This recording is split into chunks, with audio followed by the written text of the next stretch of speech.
Bonjour les amis.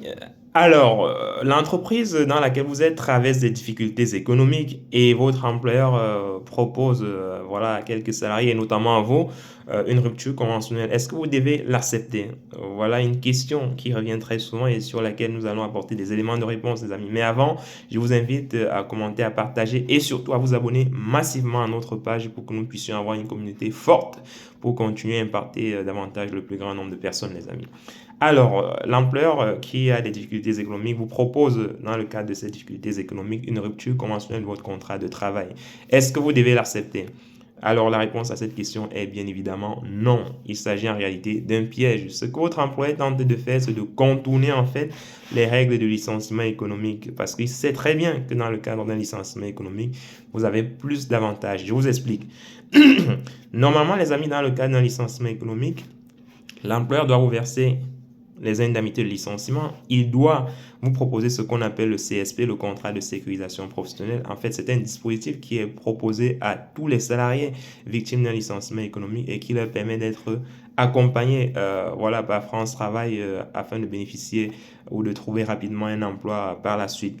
Dans le cadre de ce CSP, vous bénéficiez de ce qu'on appelle les allocations de sécurisation professionnelle. Donc, ce n'est pas le chômage classique, mais vous bénéficiez des allocations de sécurisation professionnelle à hauteur de 75% de votre salaire brut. Donc, c'est plus intéressant que le chômage classique. Donc, vous bénéficiez donc de cette allocation de sécurisation professionnelle-là. Et si vous acceptez le CSP, bien évidemment, parce que vous avez 21 jours calendaires, hein, dès lors que l'employeur vous propose ce dispositif, vous avez 21 jours calendaires pour réfléchir. C'est un délai de réflexion. Et si vous acceptez donc ce CSP à l'issue de ce délai de 21 jours calendaires, le contrat prend fin et votre employeur doit verser en plus à France Travail une indemnité compensatrice de préavis pour permettre à France Travail de financer ce CSP-là. Voilà, donc vous comprenez bien que dans le cadre d'un licenciement économique, vous avez beaucoup plus de droits. Alors que si vous acceptez la rupture conventionnelle, les amis, vous n'aurez droit qu'à votre indemnité de rupture conventionnelle et éventuellement vos congés payés que vous aurez acquis. Vous avez également droit à vos congés payés acquis et non pris dans le cadre du licenciement économique. Mais en matière de rupture conventionnelle, vous aurez droit aussi au chômage classique qui est moins intéressant que l'allocation de sécurisation professionnelle dont je vous parlais.